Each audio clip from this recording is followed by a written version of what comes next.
a gravação.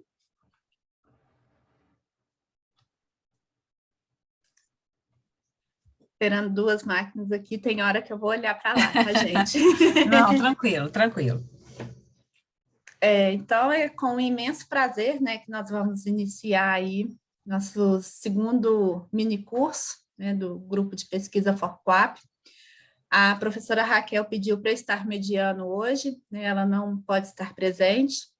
Agradecer a participação de todos, né, as inscrições, mesmo tendo sido feito um pouquinho aí meio em cima, né, a gente tenta adiantar e sempre acontece alguns contratempos. Então, só na quarta-feira que a gente conseguiu disponibilizar o banner, slide e tudo mais, então peço desculpas. Estou à disposição, vou colocar meu WhatsApp aí no grupo, qualquer dúvida, né, que tiver, se algum colega não tiver conseguido entrar, né, o mesmo grupo que teve no minicurso 1 continua lá no minicurso 2, pode estar me chamando, que a gente, né, faz o possível aí para estar atendendo a todos da melhor maneira possível, né. Hoje, nossa palestrante é a Cleide, da Conceição Solano, né? Ela é graduada em Pedagogia pela Universidade do Estado de Minas Gerais e mestre em Educação, né, Tecnológica pelo Cefet. Também é inspetora, né, pelo que eu consegui ver aqui, a gente já estava conversando um pouquinho antes, né? Sim. Então, seja bem-vinda. Quero agradecer, né, a participação da professora Sabine, falar que é um prazer imenso ter você aqui conosco, né, os alunos da turma de formação docente, né, as colegas do mestrado. Se eu tiver esquecido de alguém aí, peço desculpas, tá? Vou passar a palavra para você, Cleide. Geralmente, a gente faz aí 40, 45 minutos de palestra e deixamos as perguntas para o final, né? Sim, Caso sim. alguém sinta necessidade, pode estar perguntando no decorrer, não sei qual que você prefere, né? Só dependendo do tempo, como eu vou estar passando um slide aqui para vocês, se caso estender esse bate-papo aí no meio, aí eu vou interromper e pedir para dar continuação para a gente, né, não estourar aí no tempo, tá bom? Sem problemas, tá joia. Obrigado, boa noite. Boa noite. Gente, bom dia. Bom dia, né? Acordei muito cedo. Uma boa noite, é um prazer imenso estar aqui perante os colegas, a Luciana, a professora Sabina. Eu já, né, passei pelo Cefet, foi uma grande experiência, e o Cefet, ele foi o caminho do início do sistema penitenciário, né, o Cefet talvez ele está tendo um protagonismo em abordar um tema que todo mundo quer jogar um pouco debaixo do tapete, que é o sistema penitenciário, né, ele é muito, vamos digamos assim, ignorado, mas eu vou passar alguns dados para vocês de como está a situação. Não trabalho mais atualmente no sistema penitenciário, em tese, porque, enquanto inspetora, né, nós fazemos as contratações dos professores da rede estadual que atua no sistema penitenciário, socioeducativo também, tá? Porque a educação sempre vai ficar na mão da Secretaria de Educação, embora a Sejusp, que é a Secretaria de Segurança Pública, ela faz uso do pedagogo, mas a função do pedagogo é completamente diferente. Bom, eu vou contar só um pouquinho da trajetória para vocês, porque o sistema penitenciário, para quem não conhece, é um mundo fora do mundo. Você é uma sociedade dentro da sociedade. Quando a pessoa entra no sistema penitenciário, ela tem que se realinhar completamente, ela perde a noção de espaço, de tempo. Nós passamos por uma pandemia e nós sentimos na pele o que é ficar em casa, né, por um mês, 2 meses. Imagina uma pessoa que fica 24 horas dentro de uma cela. Então, é importante também a gente trazer isso, porque o enclausuramento, por exemplo, regime fechado, que é aquele preso que ele é logo condenado, regime fechado, ele fica 24 horas enjaulado, digamos assim, né? Porque é completamente fechado. Ele tem 2 horas de banho de sol. E tem o pessoal do semiaberto, que é aqueles que podem estudar e trabalhar. Então, a minha trajetória começou em 2010, eu já era inspetora de educação e fui deslocada para fazer uma apuração de uma reclamação de uma professora que não conseguiu lograr na antiga designação no presídio Antônio Dutra Ladeira, ali em Neves, que é a maior concentração de penitenciárias de Minas Gerais, fica ali em Juiz de Fora. Quando eu cheguei lá, eu me assustei, eu olhei assim, gente, o que eu estou fazendo aqui, né? E eu achei estranho duas professoras brigarem por estar lá, porque tem um processo de classificação, enfim. E quando você entra lá, é como se você estivesse entrando num outro mundo, você tem que despojar de tudo. Você tem que deixar seus bens, você tem que deixar seu celular, você tem que fechar a roupa, prender o cabelo, colocar um jaleco, tirar o brinco, todo um esquema de segurança, e eu não entendia como que as pessoas gostariam de estar ali trabalhando. E logo depois que eu passei por isso, eu fui trabalhar na Ouvidoria Geral do Estado, né, e trabalhei na Ouvidoria Penitenciária. E nós começamos a receber cartas dos presos, eu não vou falar aqui do socioeducativo, né, que são os adolescentes em conflito com a lei. Então, aí tem uma outra temática, teve uma separação, né? Então, eu vou falar só dos internos, as pessoas privadas de liberdade de maior idade. Eu fui trabalhar na ouvidoria penitenciária e nós recebemos, por média, 500 cartas, telefonemas, contatos de internos pedindo oportunidades de emprego e de estudo. Porque as pessoas aqui, nós do lado de fora, enquanto eu não conhecia, eu falava assim, mais preso tem que trabalhar, mais preso tem que estudar. E aí eu fui conhecer essa realidade, né? Que não é bem assim, que a gente vai até discorrer um pouquinho nessa nossa fala, né? É um diálogo, viu, gente? Eu estou mais querendo apresentar, por quê? Porque nós, professores, nós vamos atuar com pessoas de diversas classes, grupos, e o preso ele tem uma diferenciação aos demais, por exemplo, como a educação indígena, quilombola, rural, porque o preso ele vai voltar para a sociedade, ele não vai ficar lá a vida toda. Né? A nossa lei de execução penal, ela prevê até no máximo 30 anos de prisão. Então, o que acontece? É muito comum a gente esbarrar com o interno, com a pessoa que saiu do sistema prisional, no ônibus, num ponto de ônibus, num supermercado. Alguns você percebe porque tem uma tornozeleira, mas são a minoria. Eles se misturam com a gente, porque eles não têm uma cara. Eles são pessoas como nós, só que com histórico, né? Porque o sistema prisional, de certa forma, deforma mais ainda a pessoa. Você não sai de lá reabilitado para o convívio. Então, aqueles que ficam privados de liberdade logo caem no seio da comunidade, ela acaba ficando, digamos assim, muito desconectada. Então, por isso que a redução da pena é progressiva, ela é parcial. Começa no semiaberto, depois vai para o aberto, até ele ganhar a soltura imediata, tá? Então, gente, eu percebi que no sistema penitenciário, ao longo do tempo, essa demanda de oportunidade de trabalho e emprego, né, ela é muito grande, e percebo também, por meio das contratações, que os professores amam trabalhar naquele espaço. Eu nunca entendia por que até começar a frequentar muito esses ambientes.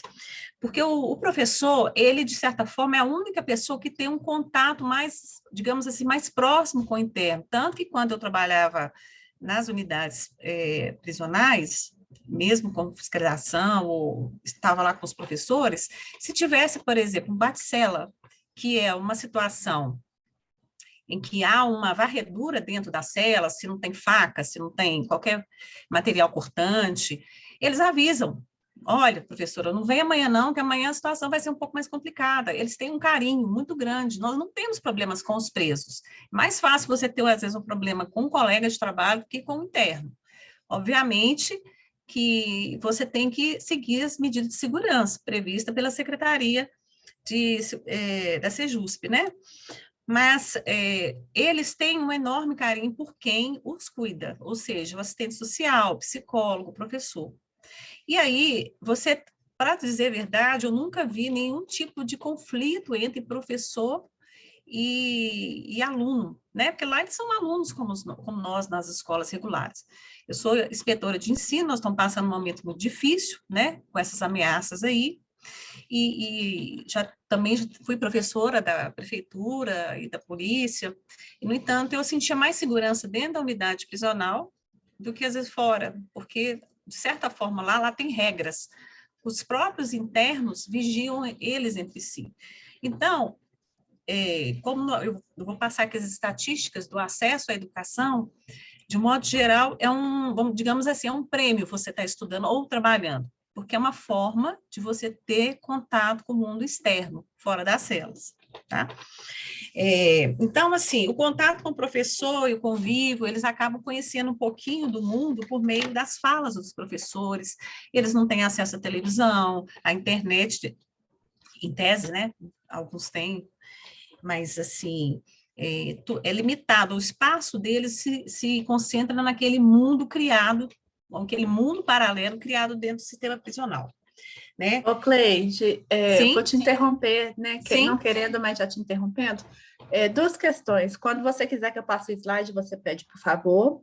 sim. E a segunda questão, estou recebendo muitos zaps aqui, a conexão do pessoal está caindo. Então, eu vou pedir, quem tiver com a câmera aberta, né, com exceção de você que a gente quer ficar te vendo, se puder fechar a câmera, por favor, que aí vai ajudar os demais alunos a conseguir ficar logados, tá bom? Tá joia, obrigada, viu? Obrigada. Então, gente, é muito importante salientar que o interno, antes dele ir para a sala de aula, ele passa por uma comissão técnica de classificação. Então, não é assim aquele interno que tem algum problema lá dentro, ele já vai direto para a sala de aula. Ele tem que ser avaliado por uma comissão composta por advogado, pedagogo, o diretor da unidade prisional, o assistente social, o psicólogo e o médico, psiquiatra. Quando ele tem condições do convívio, ele é transferido, ele pode, com autorização do juiz também, ele pode frequentar as salas de aula, né, disponíveis na unidade, tá? Os professores chegam... O que eu percebi também? Inicialmente, a maioria dos professores que atuam no sistema prisional, eles já estão lá há bastante tempo, são todos contratados, não tem concursos para professores para atuar na educação prisional, porque eles podem fechar a unidade a qualquer tempo, por um motivo de segurança, enfim. Se você tiver concursado, o que você vai fazer com eles, né? Então, o sistema penitenciário, ele não tem professores efetivos, pode ser até por sessão de outra unidade, mas lotados somente os contratados, os convocados, né, que é o nome comum, antigamente utilizado como designado. Então, assim, as aulas são uma forma de se socializar com o mundo externo, porque tem toda uma hierarquia dentro das celas. Quem chega por último, quem já está lá mais tempo, quem é liderança, como que dorme, aqueles mais fracos acabam se unindo àqueles mais fortes para ter segurança, né? E é todo, assim, uma divisão. E, nesse caso, é muito importante para eles ter contato com esse mundo externo, tá? Eu vou pedir para você passar, Luciano, por favor, o próximo slide. Então, gente, eu vou falar um pouquinho, assim, esse aqui é uma sala de aula do Sistema Penitenciário Mineiro, SUAP, tá? Então, é assim que funciona, algumas são com grades, normalmente tem um policial penal na porta, mas é uma sala de aula comum, com toda a infraestrutura de diretor, vice-diretor, secretário, enfim.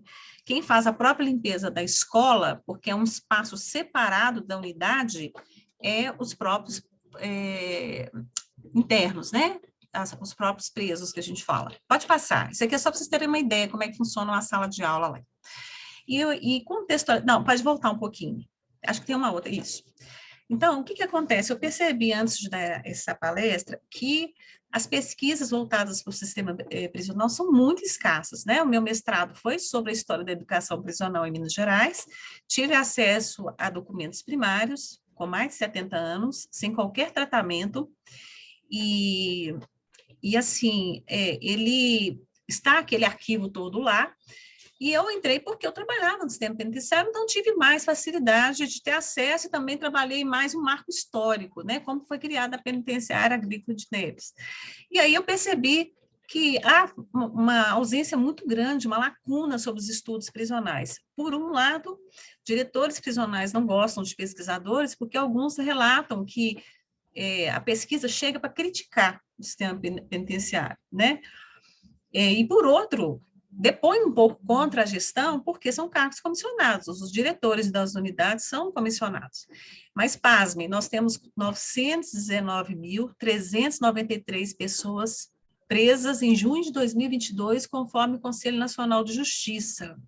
Esse número, ele oscila muito, porque tem falecimentos, a expectativa de vida das pessoas que vivem em privação de liberdade não é muito grande, né? A média, assim, é no máximo 45 anos, principalmente aqueles vinculados ao tráfico de drogas, mas eles oscilam muito, né? Tem fugas, enfim, tem solturas, mas nós temos quase 1 milhão de pessoas enclausuradas. 1 milhão é muita gente, é toda a população indígena brasileira. Aliás, ultrapassa. Isso aqui é metade, quase a metade de uma cidade como Belo Horizonte. Se for comparar essa população aqui, ela fica entre os 20 maiores municípios do Brasil. Imagina, e é isso aqui mesmo, algumas unidades são sim, né? Essas mãos para fora, normalmente a ocupação de cela é 1,6 preso por metro quadrado. Então, um lugar que cabe uma pessoa tem quase duas. Alguns dormem em pé, outros dormem deitados, outros dormem de palitinho, que a gente fala. E nós somos o terceiro maior país do mundo que encarcera pessoas. Nós estamos perdendo somente para os Estados Unidos, com 2.200.000 pessoas, e a China, com 1.600.000 pessoas. Se continuar do jeito que está, nós vamos chegar a 2 milhões de pessoas, segundo as pesquisas, né? Algumas projeções dos pesquisadores da área. E a pandemia, eu lembro que em maio de 2020, houve uma liberação muito grande, esvaziamento das prisões de soltura, em razão da pandemia, liberaram vários presos, tanto que alguns são abandonados pela família, estão lá há muitos anos, 10, 15 anos, e eles não tinham roupas para sair, né? Então, nós fizemos uma mobilização com a paróquia, com as igrejas, com o centro espírita, e nós conseguimos um quantitativo, porque essa roupa vermelha, todos têm que andar, né? Então, eles não podem sair na rua com uniforme prisional. Tanto que, quando nós vamos a uma unidade prisional, a gente não pode ir de vermelho, para não ser confundido em casos de uma rebelião, nós não sermos atingidos por um guarda, enfim. Mas nós temos uma população imensa. A gente estava em quarto há 2 anos atrás, agora nós estamos em terceiro. Parece que a Rússia ficou para trás. É o 4º maior país com presos do mundo. Tá? Pode passar, por favor, Luciano. Então, falando de Minas do Brasil, né, o estado que mais encarcera é São Paulo, quase 200.000 pessoas. 197.930. Então, são 426 pessoas presas por 100.000 habitantes. E Minas Gerais, ela tem aproximadamente 73, acho que está um pouquinho mais agora, acho que 72.000 pessoas, né? Mas aqui está no último anuário que eu vi, da Segurança Pública, está 70.370 presos. Então, equivale a 330 pessoas a cada 100.000 habitantes. Então, nós encarceramos muito. E um custo médio de um preso é R$ 1.600 por mês, enquanto que um aluno, ele custa R$ 470, tá? Então, essa fonte do SISDEPEN está sempre atualizando, porque todas as vezes que uma pessoa entra e sai do sistema penitenciário, ele é alimentado. Ainda assim, a estatística está um pouco já atrasada, é do ano passado. Então, esses números são aproximados, tá? Eles não são efetivos. Pode passar, Luciana, por favor. Então, gente, a gente vai falar um pouquinho do perfil dos presos brasileiros. A cor, né? Com relação à cor, os negros representam 67,5% da população carcerária, enquanto que os brancos, 29%, e os amarelos, né, considerados amarelos pelo IBGE, são 19%. E quando eu fiz a pesquisa sobre o sistema penitenciário na década de 30, que foi a que eu peguei, isso não mudou muito, tá? De 1927, então tem quase 100 anos. Quando a penitenciária agrícola de Neves foi criada, a aproximação da cor era mais ou menos isso aí mesmo. Então, isso aí quer dizer alguma coisa que precisa ser abordada, trabalhada. Continua também a questão da idade. são muito jovens, né, com 18, a idade média de 18 a 24 anos, que representa 22,3% dos internos, 25 a 29 anos são 25%, e de 30 a 34 anos, 19,5%. Então, é muito difícil você ver uma pessoa acima de 45 anos. Você, com 30 anos no sistema penitenciário, você já é considerado tiozão, né? A pessoa com 50 é avô, mas há pessoas com uma idade avançada. E eles já conhecem a rotina prisional. Mas, como eu disse, como há algumas doenças que já foram eliminadas aqui fora, lá dentro ainda continua. Então, eles morrem por outros motivos. Algumas pessoas questionaram muito a questão do sistema penitenciário ter recebido a vacinação da Covid primeiro, mas você pensa que Ribeirão das Neves tem aproximadamente 10 mil internos, 10 mil pessoas presas. Se essas pessoas tiveram a primazia, a prioridade de receber a vacina, eles iam ocupar o nosso local aqui fora, nas internações. Então, foi necessário fazer contenção. Eles não receberam visitas familiares em um ano, não tiveram nenhum tipo de contato com o mundo externo, tanto que vocês não devem vir número expressivo de internos que morreram de Covid. Quase não teve. Na unidade que eu frequento mais, tiveram mais policiais penais que faleceram em função da Covid. Até amigos meus próximos faleceram. Tá? Isso aqui, gente, eu peguei só um grosso, é só um diálogo, para vocês terem uma ideia. E o índice de escolaridade ainda continua, assim, bem baixo em relação aos anos, né, há 10 anos atrás, e tanto quanto eu comecei na pesquisa, apesar que até 1980 não tem muitas pesquisas voltadas para a educação prisional. Então, a escolaridade dos presos, hoje, 8% são analfabetos. O ensino fundamental incompleto representa 70% dos internos. Olha, um número muito expressivo. E os com ensino médio incompleto são 9%. Oh, gente, desculpa, não é 92% não, tá? Eu acho que para completar aí, eu acho que eu anotei errado. Mas, enfim, em 100%, a grande maioria, eu acho que eu coloquei 9%, e tem uso de ensino superior, que representa 1% só. Então, tem que somar, porque eu fiz, mas, como eu disse, está dando muita divergência e eu não tinha um espaço muito grande para digitar. Então, a escolaridade dos nossos internos é muito baixa. Então, os presos em atividade educativa, atualmente, nesse universo de 939 mil pessoas, 123.600 têm alguma atividade educativa. Isso não é só escola, também são as atividades esportivas. E os tipos de condenar, que é uma das coisas que também pesam na hora de deixar a pessoa ir para o trabalho ou para as atividades educacionais, é o tráfico de droga, que representa 40% dos internos, furtos e roubos 45%, homicídios 13%.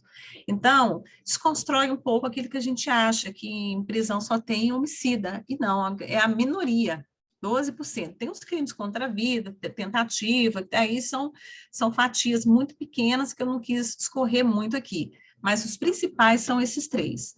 E no caso daquelas pessoas que a gente chama de duzentão, que são dos artigos 200 e alguma coisa, que estão relacionadas a crimes contra a dignidade sexual, eles ficam separados dos presos.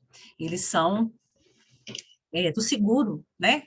Então, você não pode colocar, por exemplo, um preso que é acusado de estupro, principalmente de vulneráveis, junto com presos normais, né? Com presos dessas tipificações criminais.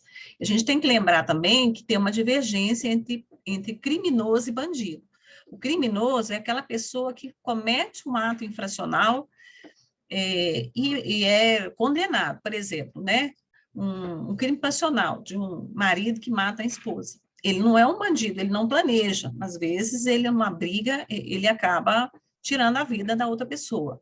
Agora, aquela pessoa que já está no crime, aí, né, a vida dela é aquilo, aí o pessoal já fala bandido. Então, as pessoas têm essa confusão.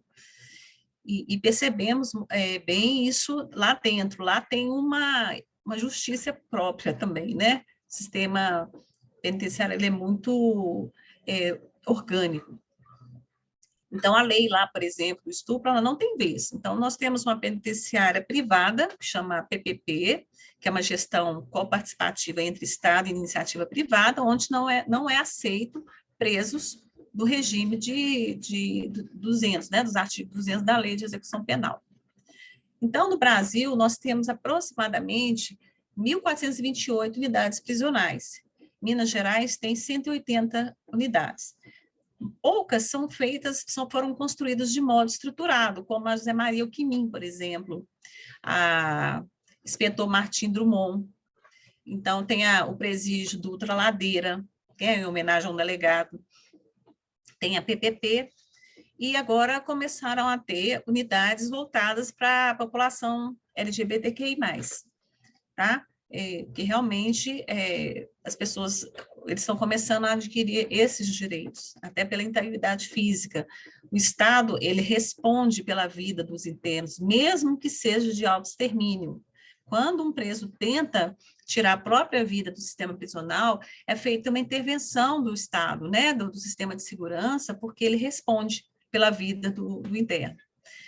Então, nota-se que as unidades com escolas, às vezes é uma, duas salas, é um espaço, e a superlotação, que eu tinha dito no início, né, que tem quase 2 pessoas numa vaga só, de vez em quando desativam salas de aula para colocar presos em razão da superlotação. Tá? Pode passar, por favor, Luciana. Então, gente, por que às vezes, o preso ele recebe aproximadamente 3/4 do salário mínimo pelo trabalho? Então, e além disso, a cada 3 dias de trabalho, diminui 1 dia da pena dele. Vamos supor que ele tem aí para cumprir 895 dias, vai cair para 894, se ele trabalhar 3 dias. Essa demanda é muito alta pela oportunidade de trabalho. E pelos estudos, a cada 12 horas de aulas, né, eu esqueci de colocar um D aí, é 1 dia a menos também da pena. Então, muitos pedem essa oportunidade de estudos também por causa da remissão e pela oportunidade de conseguir uma atividade profissional depois e avançar em cursos profissionalizantes, né? Nos cursos de formação para educadores, não há currículos para docência na educação prisional. O fazer educativo se faz mais pela prática. E na questão dessa educação, né, dessa formação continuada, eu ainda não vi currículo, acho que só uma universidade, não lembro mais qual que era, que tinha um módulo, uma disciplina de educação nas prisões. E acho muito interessante o Cefet estar oferecendo, tá abrindo as portas para conhecer este mundo novo, onde tem muita mão de obra a ser explorada, muitos conhecimentos, né? Como eu disse, se caminhar desse jeito, nós vamos chegar a 2 milhões de pessoas presas facinho, né? Em menos de 5 anos, chega nesse quantitativo em relação ao número do desemprego. Nota-se pela nossa qualidade de ensino, o trabalho na educação, né? E a pandemia, ela agravou um fato que já estava ocorrendo, pelo baixo rendimento dos alunos.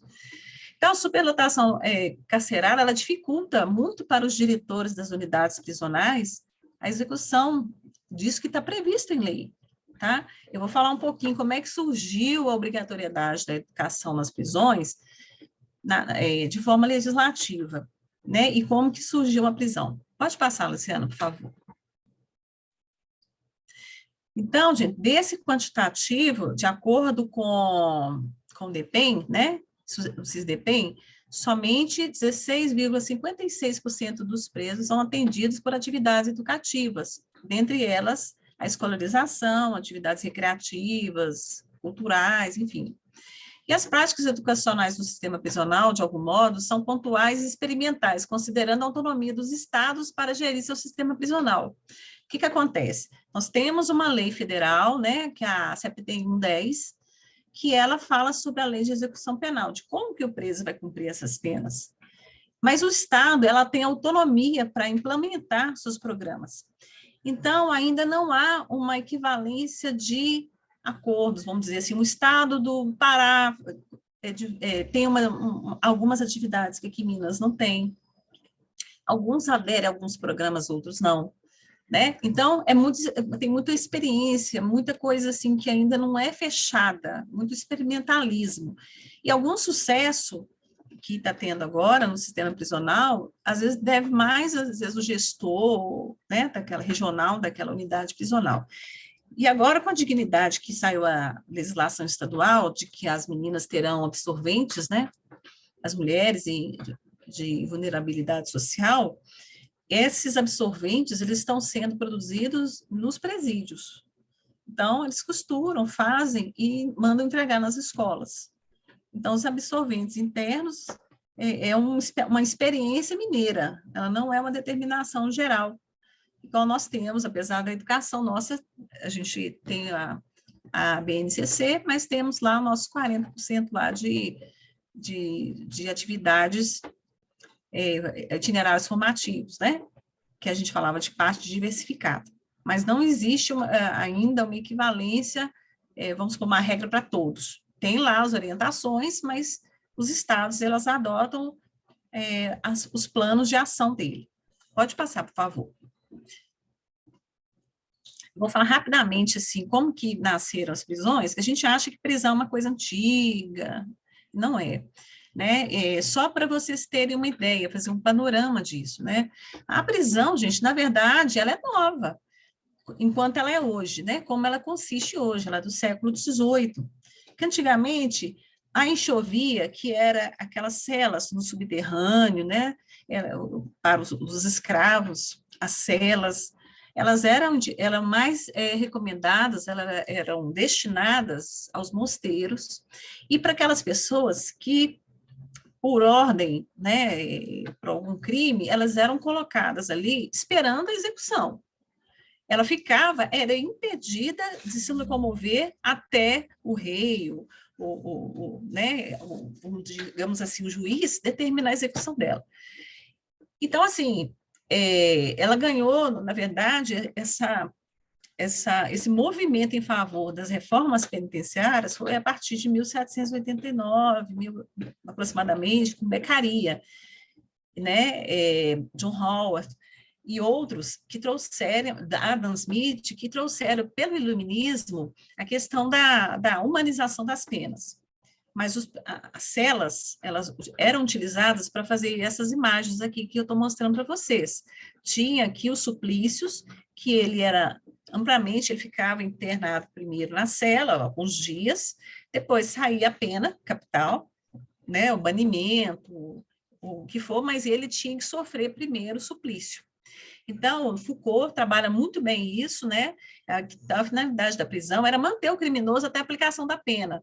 Então, isso aqui, por exemplo, é um estiramento um tipo de suplício onde os cavalos eram amarrados, né? Aliás, o preso, o condenado era amarrado nos cavalos, em cada braço, perna, e essa tração desses cavalos desmembrava o preso, e ele não morria. Tinha alguns que demoravam 18 horas para morrer. Né? Era suplício, era óleo fervente, roda, né? A roda ia estirando, aí o preso ficava lá até ele quebrar os ossos todos. Então, nós tivemos no Brasil, né, esse tipo de penalidade, que é a nossa lei de execução penal hoje, que é 7110, mas, na verdade, ela vigora aqui com outro nome, vigorava com outro nome, que era a Ordenações Filipinas, que foi de 1603 até 1830 no Brasil, tá? Porque o Brasil não poderia ficar de fora dessa nova, vamos dizer assim, nesse período iluminista. Então, esse tipo de punição, que a própria população começou a ficar revoltada, ela foi extinta em 1830.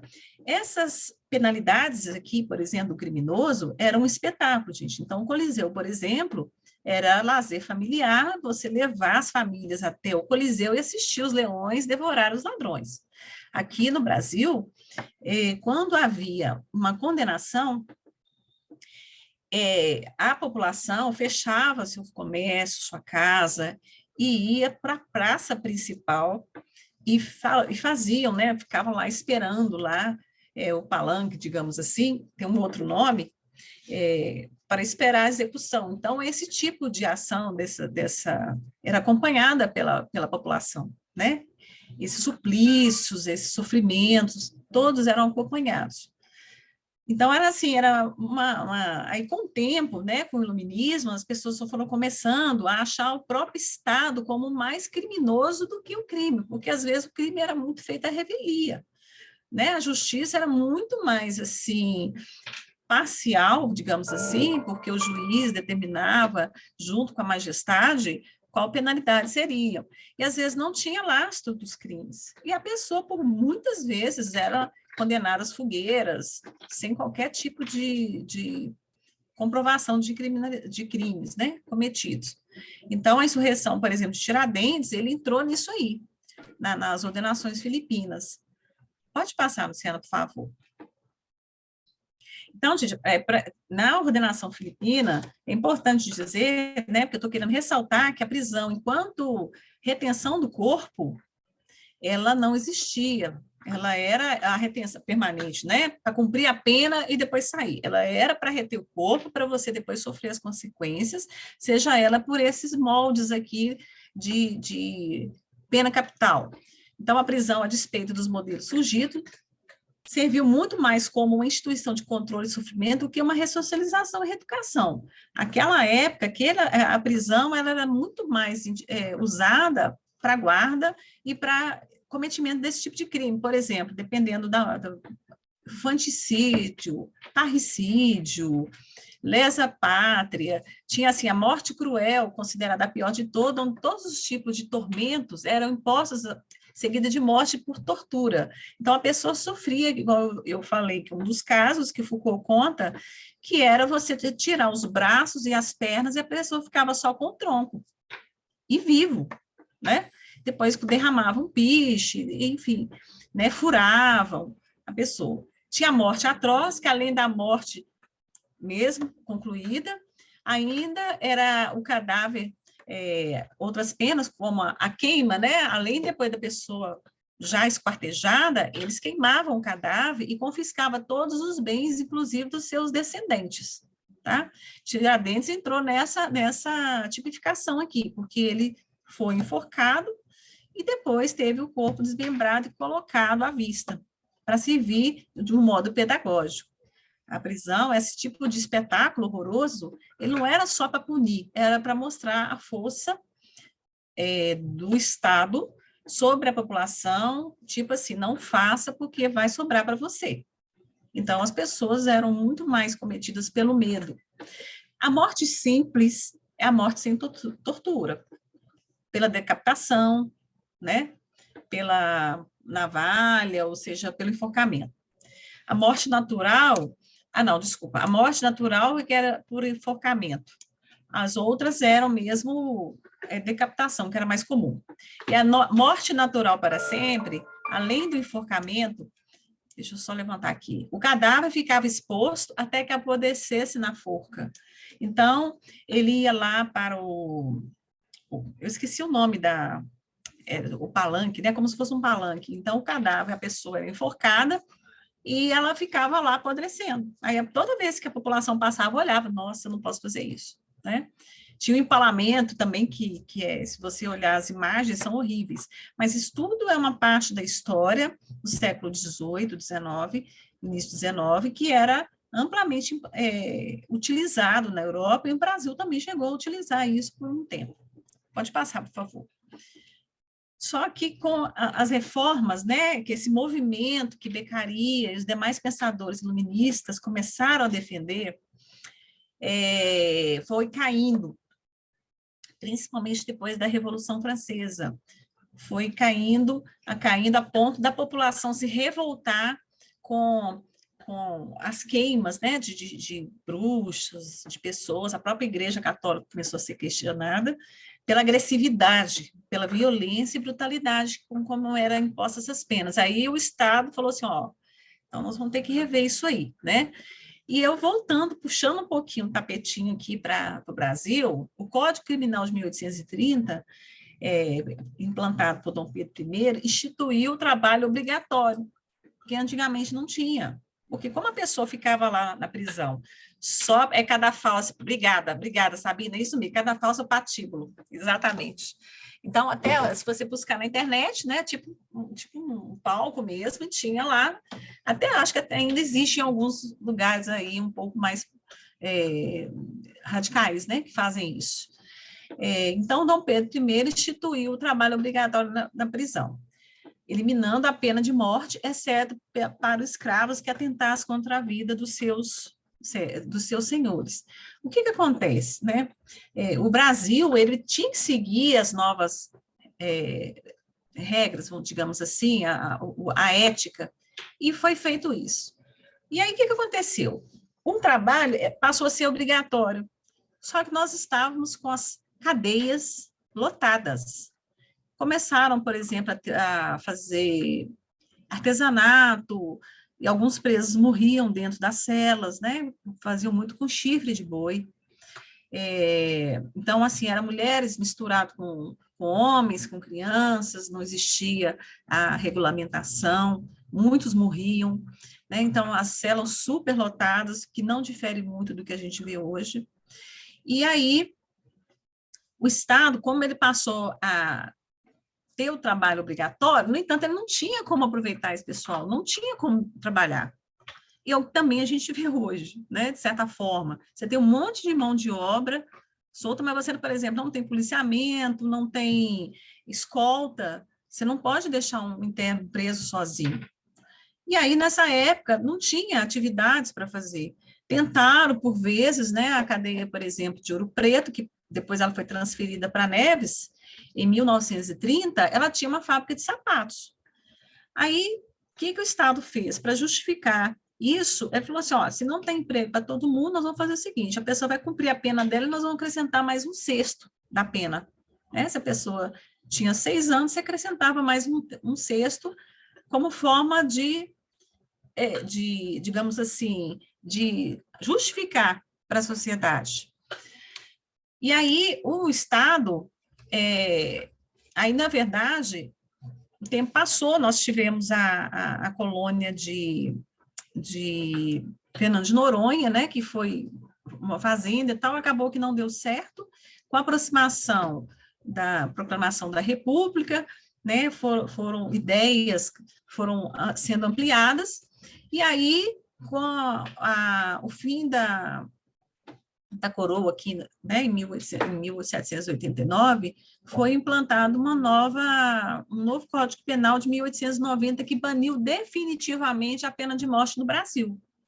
E junto com ela veio a pena máxima de 30 anos, porque as cadeias, antigamente, elas eram, vou falar uma coisa aqui que eu vi, que eu achei super interessante quando eu estava fazendo a pesquisa, lá em Ouro Preto, a cadeia de lá, que hoje é a prefeitura, tem um museu, como são descidas, né, ruas endecidas, tem uns buraquinhos, tipo umas janelinhas. Então, o Estado não tinha dinheiro para alimentar esses presos, custava muito caro. Então, toda a cadeia era próxima a uma igreja. Aí as freiras iam lá e levavam alimentação, né? E aí a República veio e baniu a pena de morte e colocou 30 anos, mas também falou assim, vamos investir em presídios, principalmente os agrícolas, que com o fim da escravatura, tinha mão de obra dos internos para poder fazer deles trabalhadores da lavoura. Né? Então, o que acontece? Belo Horizonte passou por isso com a construção da penitenciária agrícola de Neves. Mas antes dela veio a Casa de Detenção de São Paulo, que foi a primeira que eu vi num trabalho falando que tinha algumas salas de aula, que é a Casa de Detenção de São Paulo, na verdade, é a de Carandiru, onde teve aquele massacre em 92, que culminou na morte de 111 pessoas. Né? Ela já chegou a ter 8 mil presos. E ela teve seus trabalhos encerrados em 2001, depois do massacre, né, que aquilo foi uma das maiores tragédias penitenciárias do país, porque havia pessoas ali que, como hoje nós temos também, que estão envolvidas no tráfico, mas às vezes assim a justiça nossa é muito morosa, de vez em quando a gente assiste casos de justiça, injustiças, né? O Poder Judiciário erra, igual duas brasileiros estavam na Alemanha esses dias aí, confundiram as malas, enfim. Se hoje ainda acontece isso, imagina naquela época que você não tinha câmera, não tinha nada, né? Ficava a palavra de um contra o outro. E com o advento da República, essa questão da segurança ficou muito mais pesada, né? Porque a população carcerária estava aumentando, precisava de mão de obras, e aí foi o que aconteceu. Então, a primeira penitenciária construída foi a de Carandiru, em 1920, e encerrada em 2001. Pode passar, por favor, para mim, Luciana? Então, gente, vou falar só um pouquinho da penitenciária de Minas Gerais, que é a que eu tive, né? Eu pesquisei, eu fiquei uns meses dentro da penitenciária, inclusive foi durante a pandemia, fiquei lá nos arquivos, né? Ela foi uma das primeiras que implantou salas de aula para alfabetizar os presos, mas a função principal dela era oferecer trabalho. Então, virou uma grande potência, ela era autossustentável, ela abastecia Belo Horizonte, então, o preso sempre foi visto como algo a ser usado, né? Como uma mão de obra barata e abundante.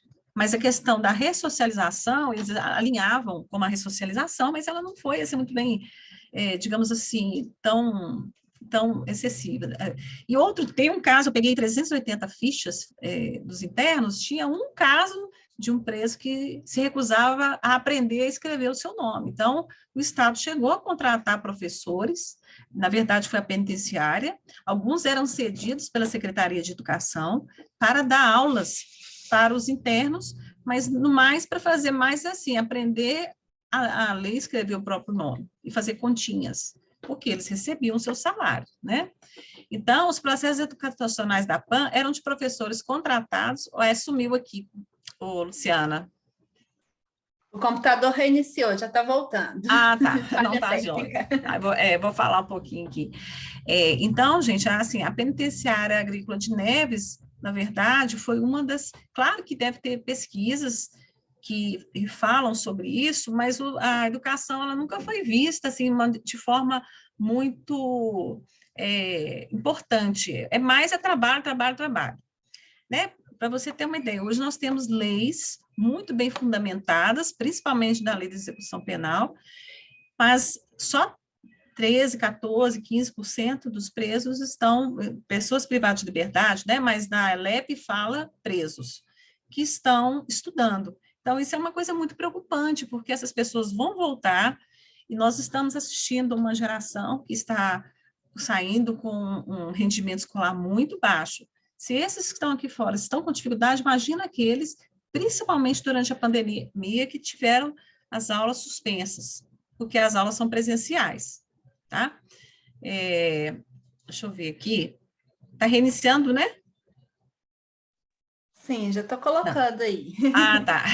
Nossa, não abro o meu aqui, esqueci.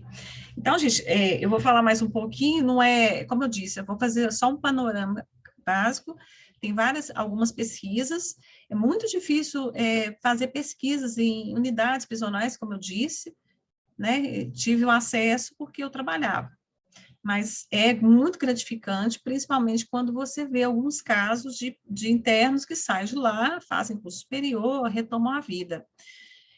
A PAN foi uma das maiores experiências penitenciárias que o Brasil já teve, e ela foi, na época, uma experiência única. Mas a questão da disciplina para o trabalho era muito importante. Vocês já perceberam que Minas Gerais, o PCC, o Comando Vermelho, não consegue criar raízes aqui em relação ao Rio e São Paulo? Por quê? Porque aqui, na época, a penitenciária ela era comandada por delegados, coronéis, promotores de justiça. Então, o interno que desse um mínimo de trabalho, principalmente na questão disciplinar, ele era removido e era escolhido também. Né? José Maria Alquimim era secretário de Estado, ele desceu da cadeira de secretário, por isso que a penitenciária hoje leva seu nome, porque ele foi o primeiro diretor de direito a comandar. E aí a questão é a seguinte, deu problema, tchau, manda lá para o manicômio judicial de Barbacena, que tem vários casos, e não foi possível criar ramos, né, digamos assim, de crimes, de facções criminosas, né, de grupos de facções criminosas. Mas o trabalho, sim, a educação, ela não foi muito abordada, né, os poucos pesquisadores que eu achei. Aí, voltando aqui, que eu acho que eu me lembro não voltou aqui, deixa eu olhar no meu slide aqui, só para lembrar aqui, para não perder a sequência. Na verdade, o marco da educação, ela foi com a Lei 7110 de 1984. Foi lá que ela foi citada pela primeira vez em legislação nacional, que obriga o preso a fazer o ensino fundamental. Lá fala, acho que é primeiro primário, alguma coisa assim. Então, é a primeira lei que realmente deu origem à educação formal, né, dentro das escolas. Eu acho que exato. É a próxima, isso. Então, na lei, no artigo 17, ele fala assim, a assistência educacional compreenderá a instrução escolar e a formação profissional do preso e do internado. O ensino do primeiro grau será obrigatório, integrando-se no sistema escolar da unidade federativa. E, pasmem, o ensino médio regular, no modo jovens e adulto, ela foi implementada, sabe quando? Só em 2015. Tem só 8 anos, apesar de que algumas escolas dentro do sistema prisional já estavam trabalhando com ensino médio, mas ela não era obrigada. Então, só em 2015, com a universalização na Lei 13.163 de 2015, é que o ensino médio foi incluído. Então, nós temos casos, né, de SESECs, que é Centros de Educação Continuada, onde você não precisa de frequência, para você concluir o seu ensino fundamental e médio. Considerando que todo interno tem mais de 18 anos, eles entram na modalidade de jovens e adultos, tá? Na educação de jovens e adultos. Então, tem educação profissionalizante e os cursos técnicos. Só que, na verdade, eu desconheço, não tem muita unidade com cursos técnicos, cursos profissionalizantes. A pessoa aprende um ofício na prática do dia a dia, um vai passando para outro. As empresas, às vezes, se instalam nas unidades prisionais, né? Na PPP, por exemplo, é assim, são assim, por exemplo, consertar o orelhão da Oi, aí vai uma pessoa lá da Oi, né? Um técnico ensina como que faz a restauração do orelhão, ou então a embalagem de cigarros, vassouras, gaiolas, todas as bolas produzidas no Brasil são feitas em unidades prisionais, né? Esculturas de gesso, até vestido de noivas. Mas é muito assim, é profissionalizante. Não sai como um curso técnico, com uma habilitação específica. Entende? Então, assim, o Estado ele não tem braço. O Estado gastou, ano passado, 585 milhões de reais no sistema prisional, mas ele gasta muito com esse custo de alimentação, segurança, iluminação, água, né, remédios, porque alguns estão em abstinência, que é drogadiço, né, e eles passam por isso. Então, o Estado, ele gasta muito com o sistema prisional, mas com a reintegração, que eu gosto de usar mais esse termo, porque a professora Carla chamou uma vez, me chamou a atenção, porque a ressocialização, ela é muito relativa. Será que a pessoa foi mesmo socializada? Né? A gente crê que 25% da população carcerária tem algum transtorno mental. A gente vê claramente conversando assim com alguns, mas isso não é levado em conta, a não ser que seja um transtorno muito grave, que aí a pessoa vai para o manicômio judiciário.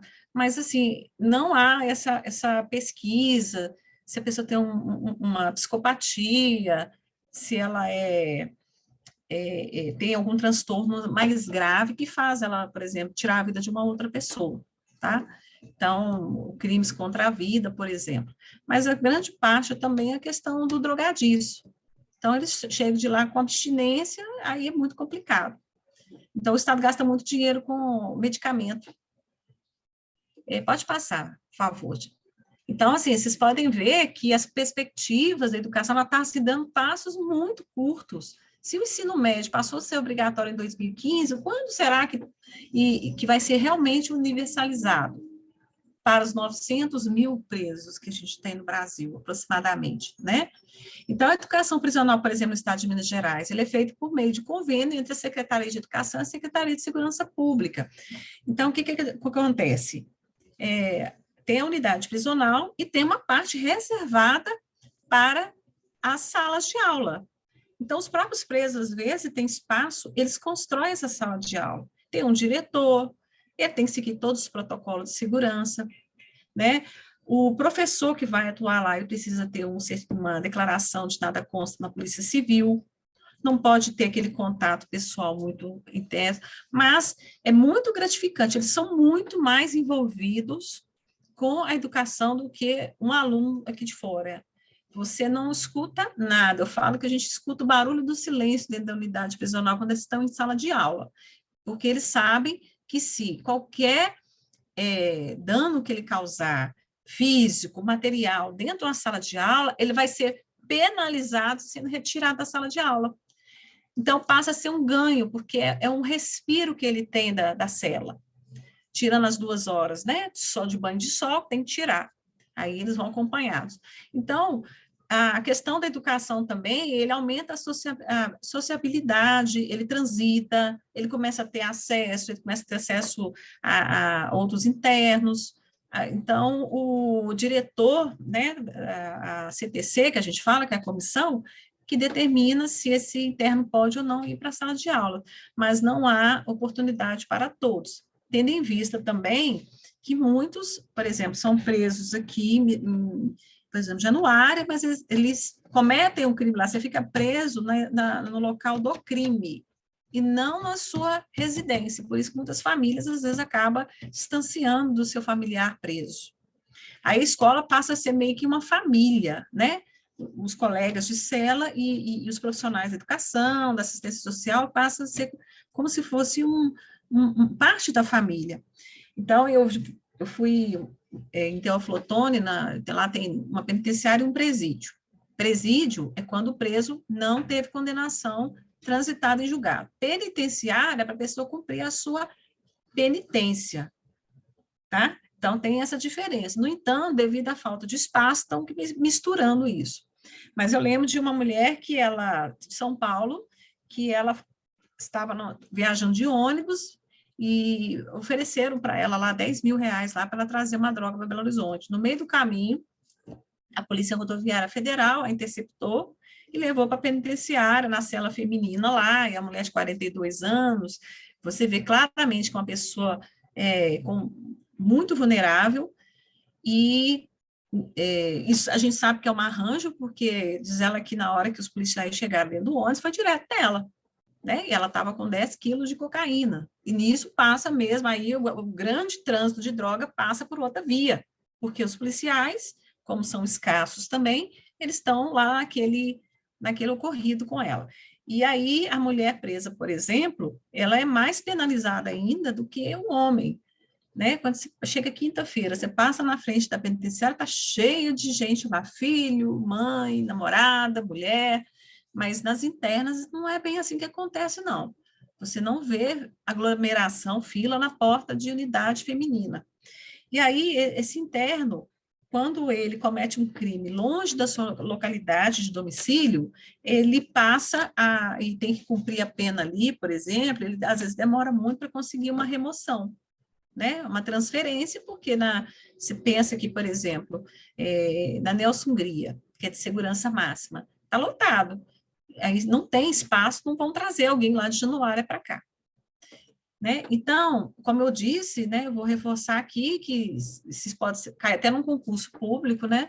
A educação no sistema prisional, ela é na modalidade de EJA, né? Os professores são contratados, funcionam em parte como segundo endereço de uma escola externa ou própria.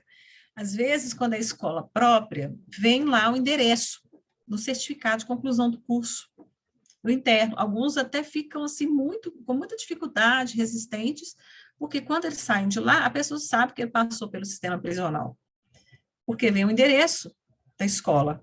E tem algumas, por exemplo, a segundo endereço. Eu tenho uma escola aqui no centro de Ribeirão das Neves, aí eu crio um segundo endereço, que aí é um vice-diretor, que vai comandar 8, 9 salas dentro lá da penitenciária, tá? Então, eu já disse aqui que a organização interna, quando você está lá dentro, é de uma escola normal, né? Todas as prerrogativas, as resoluções, exceto as contratações de professores. E, como eu disse, eu participei de um processo seletivo de educadores, que foi presencial, não foi rodado online. Nos últimos dias, eu fiquei o dia inteiro, mas estava lotado de candidato para dar aula. E aí, assim, não pode passar. Deixa eu ver. Ah, tá. É isso mesmo. Gente, então, assim, um panorama, como eu disse, depois da pandemia, o SISDEPEN, que é a nossa referência em dados do sistema penitenciário, ele colocou aqui dados de 2022, mas referentes a 2019 e 2020.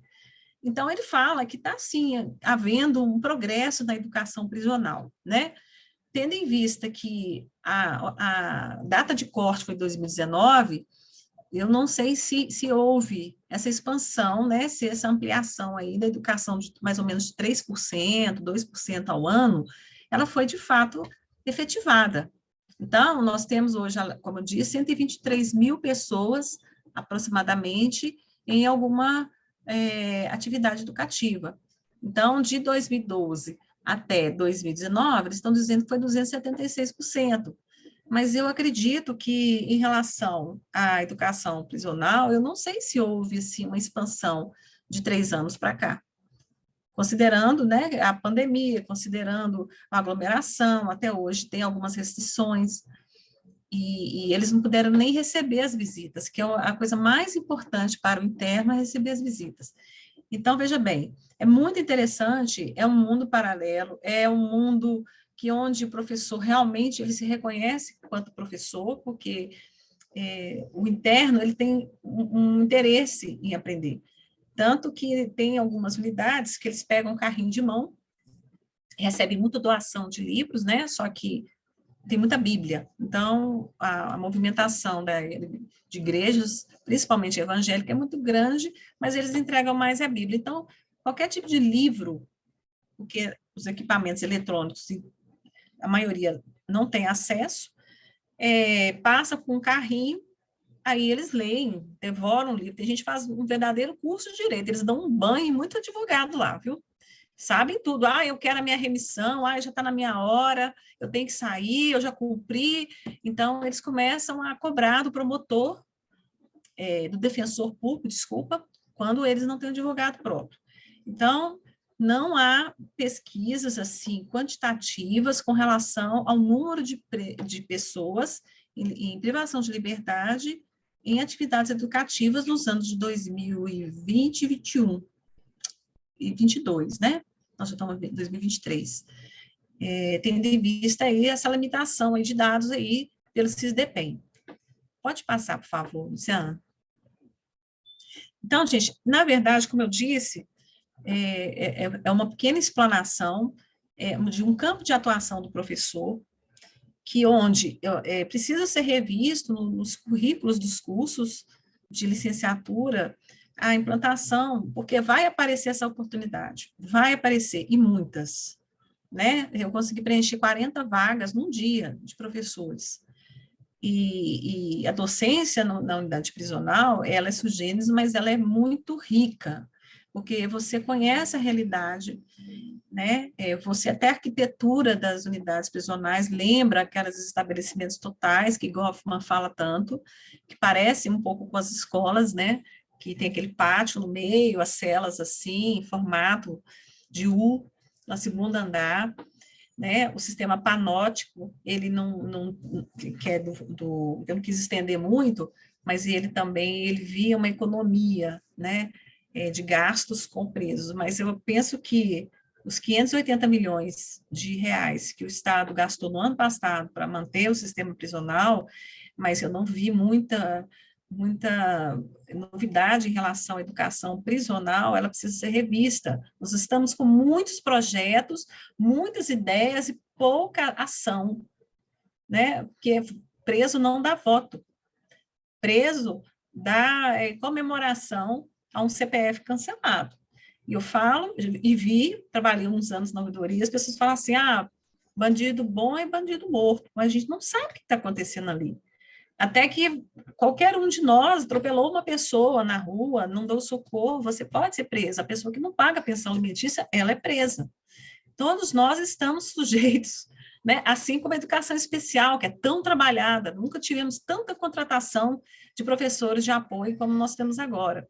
E a educação prisional, ela não ganha essa relevância nos currículos de formação de professores.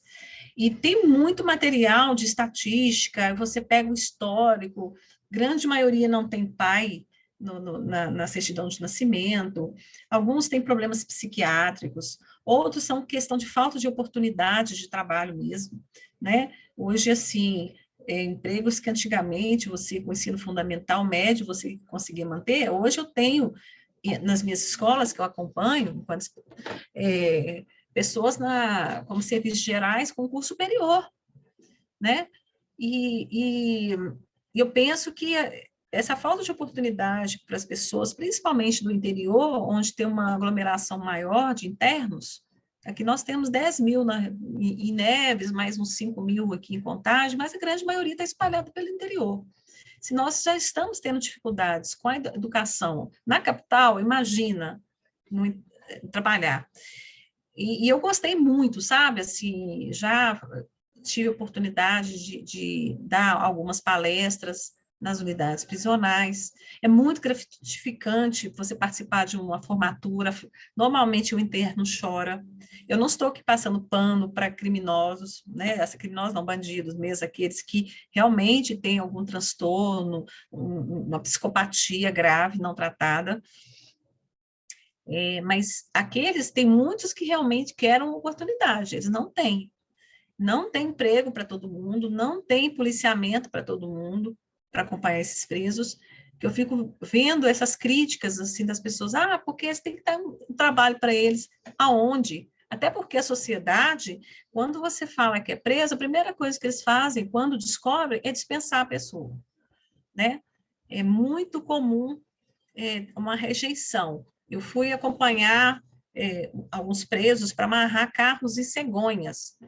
Então, você era cronometrado, a gente fez um curso de formação com eles tinham que subir na carreta, né, nas cegonheiras, e aí vinham os carros, aqui em Contagem, e você tem que amarrar as rodas e tudo mais. Eles davam um show em relação aos funcionários da empresa. Então, quando eles querem, eles conseguem fazer um trabalho muito de excelência.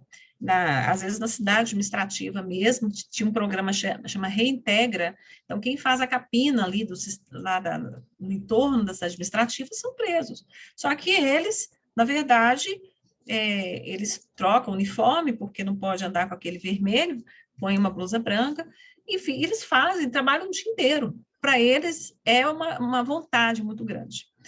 E aí, tem uma ausência de políticas, não de políticas, né, de propostas, mas uma falta de pesquisa acerca da educação prisional, considerando que muitas são muito pontuais de uma unidade. Eu mesma fiz só de uma unidade, mas eu quis mostrar mais foi como que funcionava a mecânica. Foi a primeira pesquisa contando um pouquinho do nascimento da prisão em Minas. E com os 2 últimos governos nós passamos, né, o PNE do ano de 2001, ele aborda a educação prisional. Nós temos o Observatório do Sistema Prisional, que ele dá todas as diretrizes para o sistema educacional. Só que, com o governo Temer, teve uma flexibilização no PNE de 2014 a 2024, que está em vigor, dessa flexibilização de educação no sistema prisional. Aliás, nem é mencionado. Ficou muito assim, vago, sabe? Onde era obrigatório, tirou poderá, né? Essas coisinhas, esses meandros que o Estado faz. Só em 2001 foi abordado, que vigorou até 2010. Aí demorou 4 anos, o PNE de 2014, ele não menciona sobre as pesquisas do sistema prisional. Então, temos que aguardar um pouquinho para ver como que vai ser, se vai ter pesquisadores que vão fazer um estudo pós-pandêmico da introdução dessas políticas públicas da educação do sistema prisional. Há, sim, algumas escolas funcionando dentro das unidades prisionais. Eu mesma fiz contratação, mas tem algumas intercorrências durante essas aulas, né? Então, tem dia de visita, tem dia de baticela, que a gente chama, tem algumas condições, tem uma doença, né? Tem muita tuberculose ainda, agora estão começando a tratar. Então, são vertentes da segurança, saúde e educação que têm que ser vistas dentro do sistema prisional, tá? Pode passar, eu acho que está acabando. Gente, é só pensa assim, pode passar. Isso aqui é só, eu peguei, assim, tem outras referências, mas, assim, eu tenho, né, essa minha dissertação e um livro muito interessante que vai contar um pouquinho da história, muito, né, aliás, uma referência, Michel Foucault, de Vigiar e Punir. Pode passar, por favor, tem mais um slide que eu fiz. Gente, eu já fui em unidades prisionais com com essas duas imagens, tá? Então, isto aqui acontece, essa primeira cena, essa primeira foto com essas mãos para fora, são de escolas que têm ou nada para oferecer.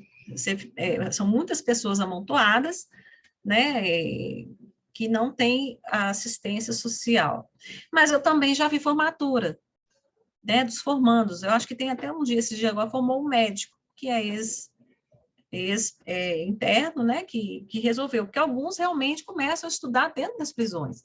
Então, teve vários projetos de implementar ensino superior, teve um observatório que foi instalado em algumas unidades, na Martin Drummond, por exemplo, a sala de aula é um anfiteatro, mas você precisa, por exemplo, do pessoal de segurança, para transitar com eles. Então, quando eles vão para a sala de aula, o policial penal tem que acompanhar e ficar na porta, lá da sala, ou pelo menos no corredor. Houve apenas um caso em 2012, na penitenciária Nelson Hungria, né? Eu estou falando aqui uma coisa pública, de uma professora que foi tida como refém numa rebelião. Depois disso, eu nunca mais soube de nada. Nunca mais. E eu fiquei alguns anos no sistema prisional, ainda frequento.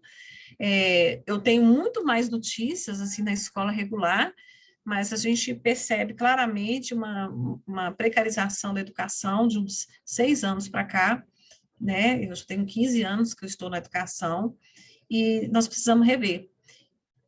Principalmente com ações como essa, né, que a gente desnuda um pouquinho, tira um pouco, descortina os preconceitos, porque muitos dos alunos que a gente tem hoje, enquanto professores, eles podem ir por esse caminho.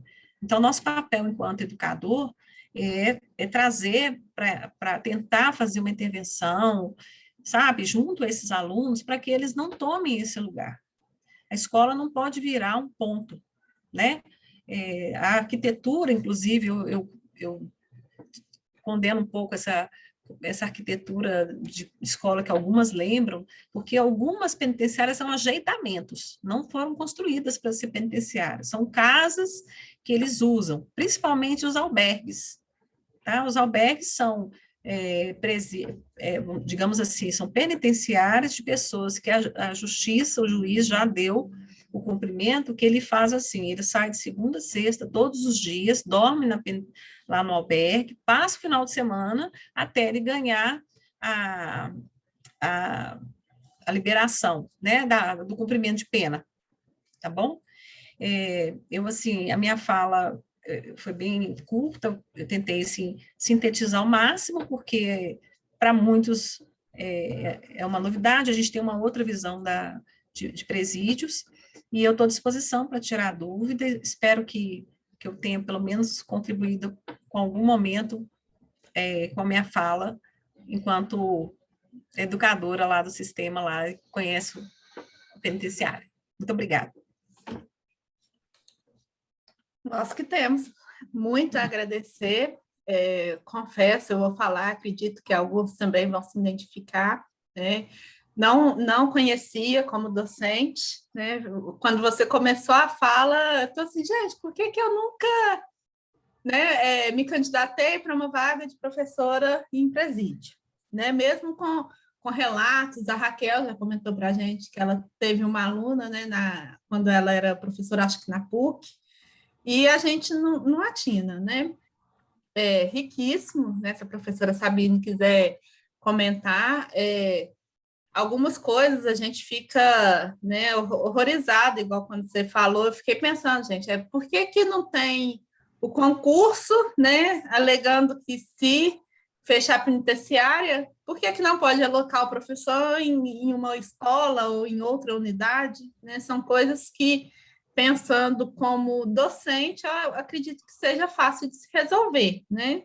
Só que aí eu acredito também que tenha uma burocracia aí por trás, né, que não é tão simples assim. Né? É um desinteresse político, por quê?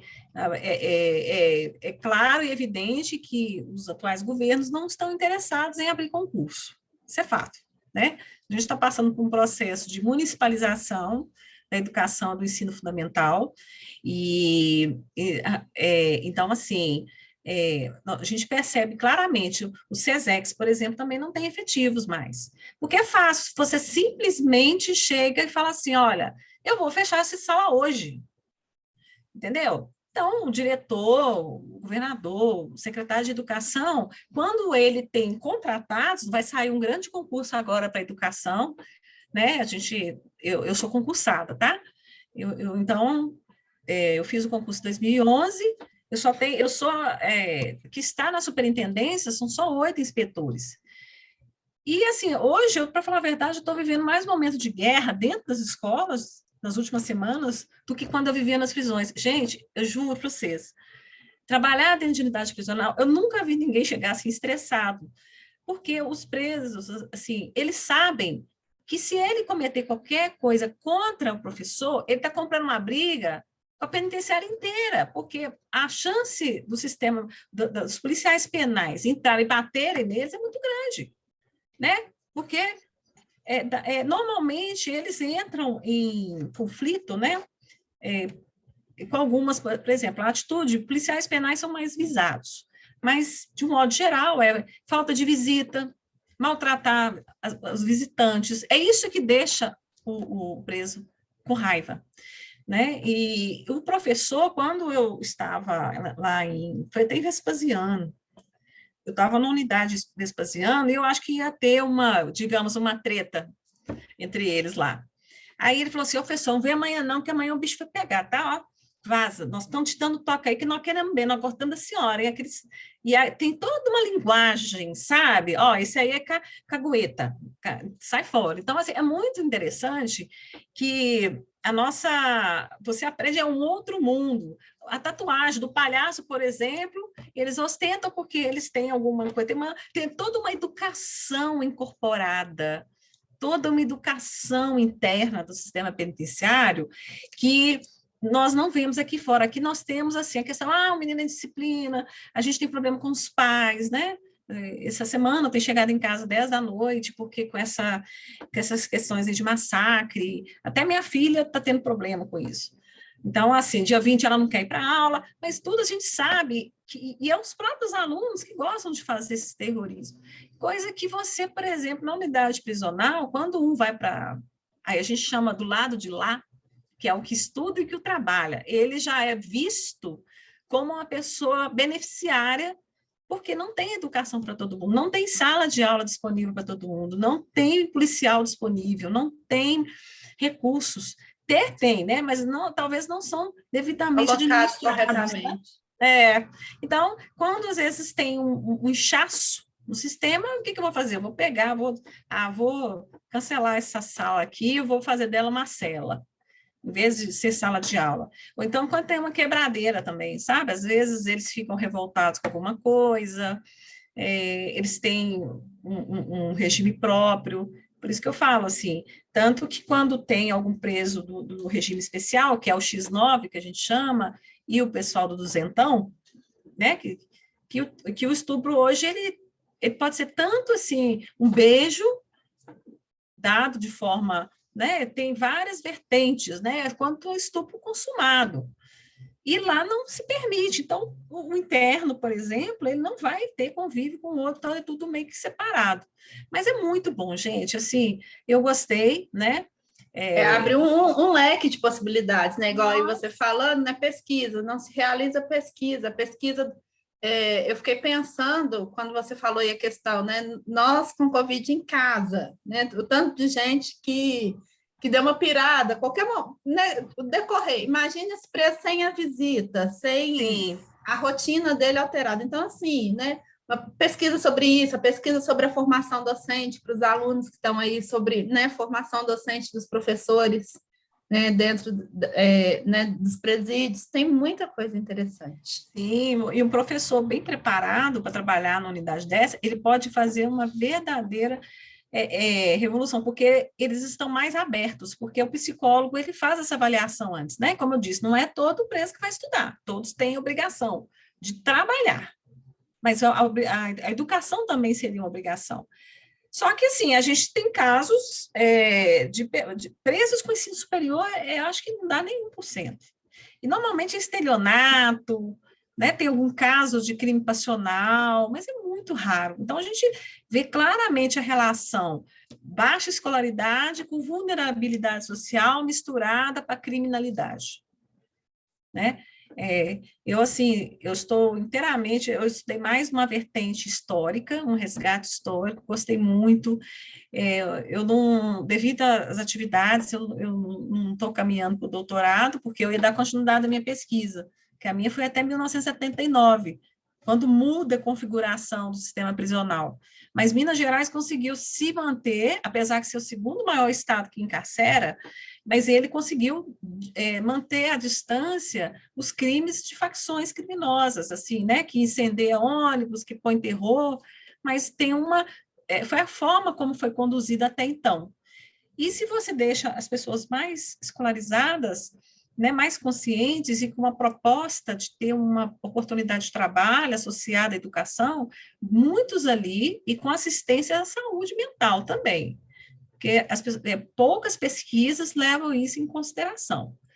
Né? Então, quando eu estava fazendo mestrado, eu notei assim, muita crítica, falando mal até da diretora da escola, e Deus lá sabe, a gente que é professor, os professores do Cefet, eu, enquanto educadora, a gente sofre pressão de tudo quanto é jeito, de tudo quanto é lado, tá? Mas depois vocês entram nesse site do Infopen, que você tem uma visão geral, né?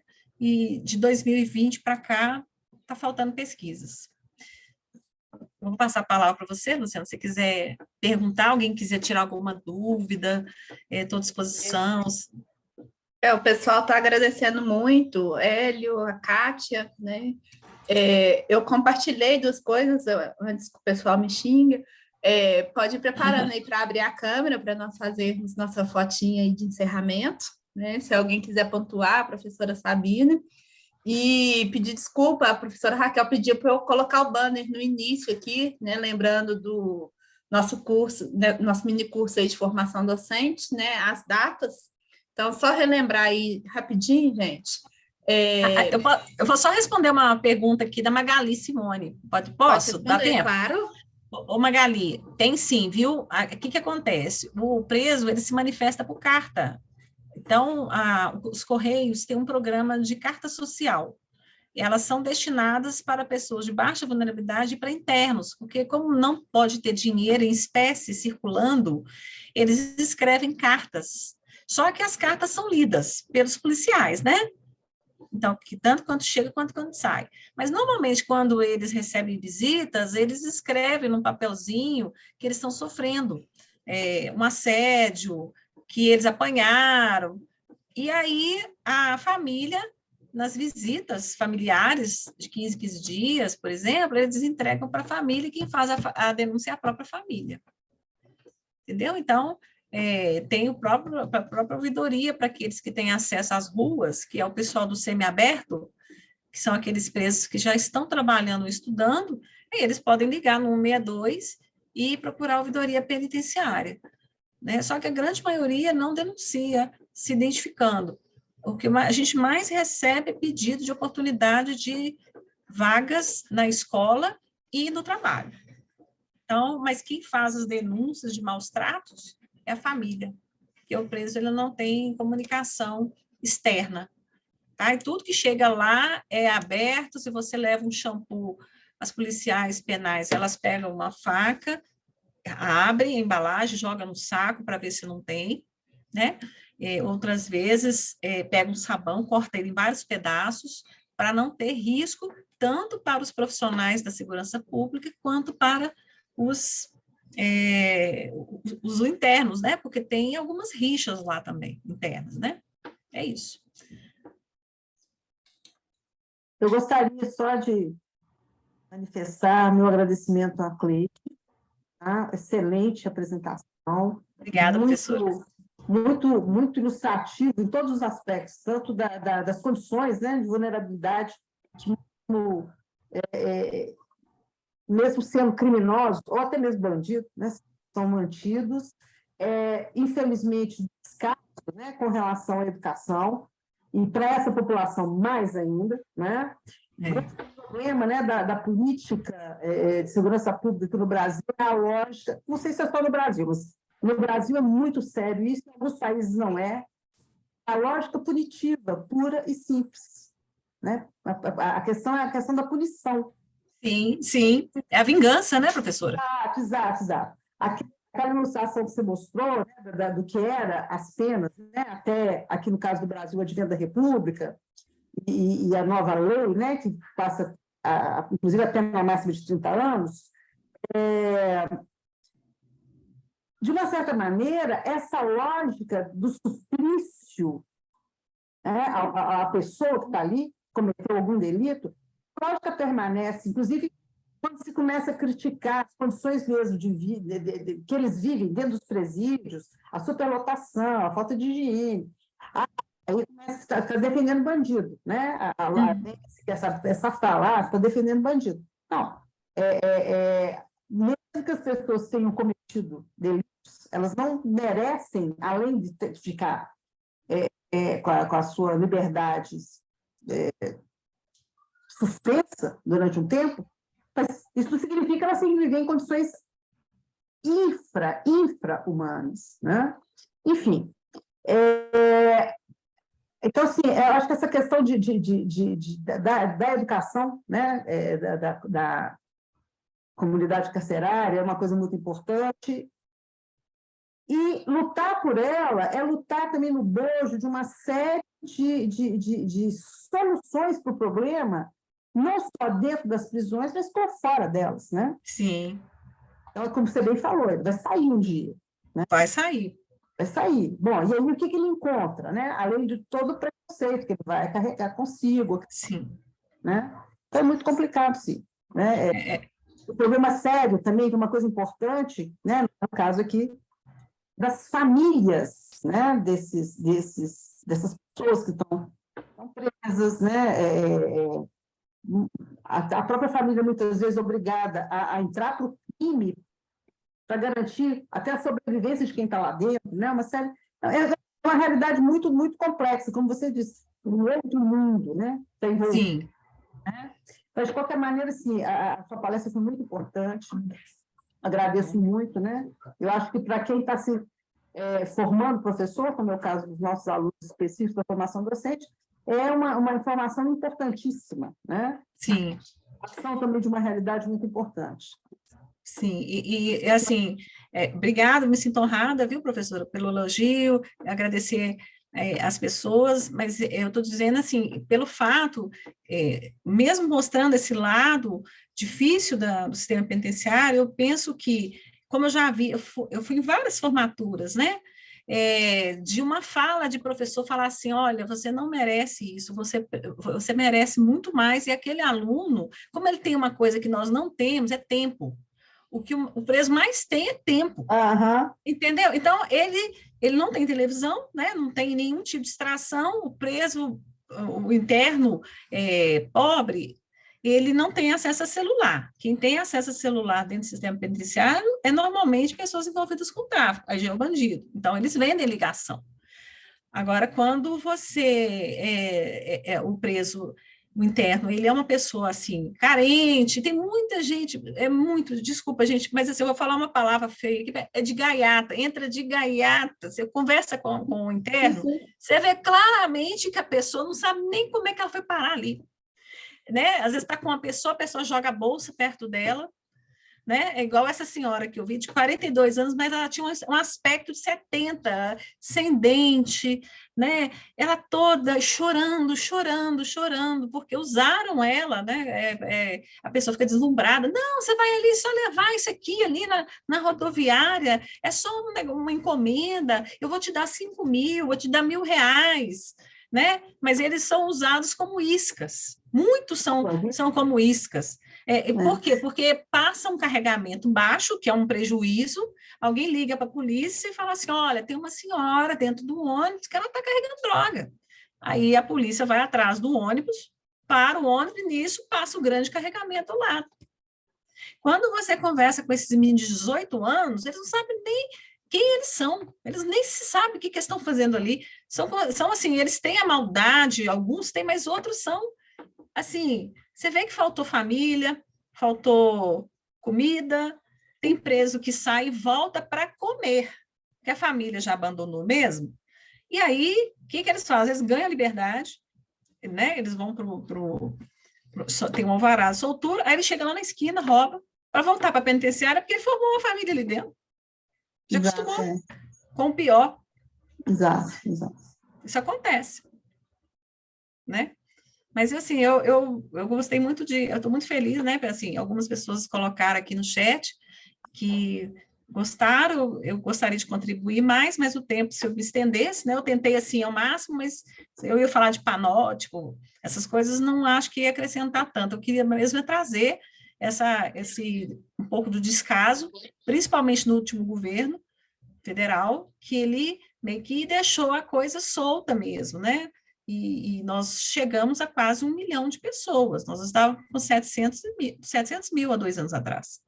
Então, daqui a um tempinho, se continuar desse jeito, ultrapassa e eles vão voltar, gente. Diferentemente da educação indígena, diferentemente de qualquer outra, né, algumas coisas, eu acho assim fantástico o Cefet está adotando isso, acho que a UENG também já tem alguma coisa na segurança pública, mas de presídio mesmo foi bacana o Cefet ter aceitado, tá?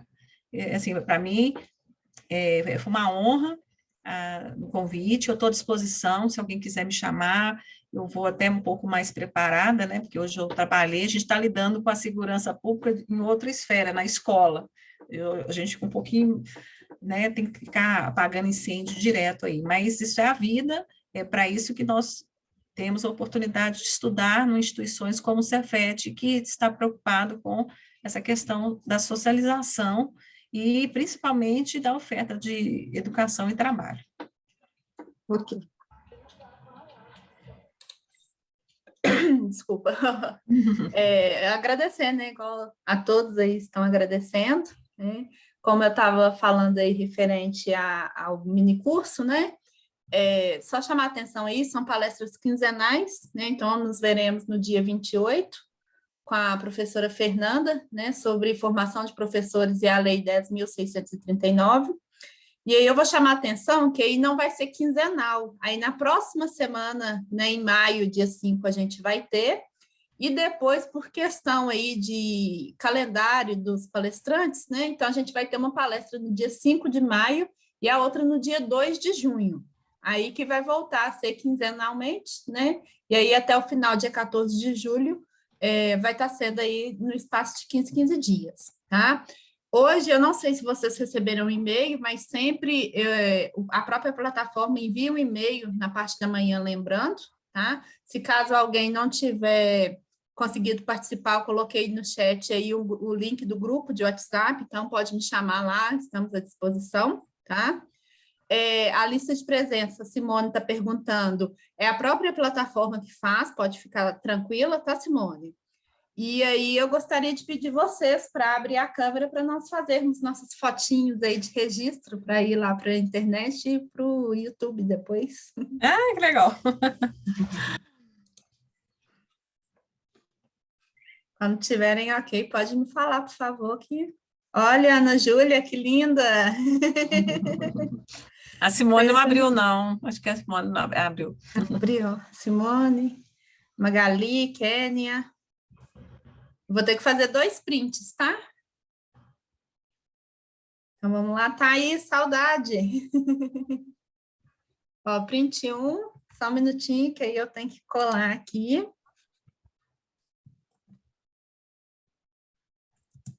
Agora eu vou fazer um segundo aqui com o restante do pessoal, novamente. Alisson, estou pegando só seu rostinho de lado. Cantinho. Aí. Ok. Deixa eu ver se tá certo aqui, se colou. Aí.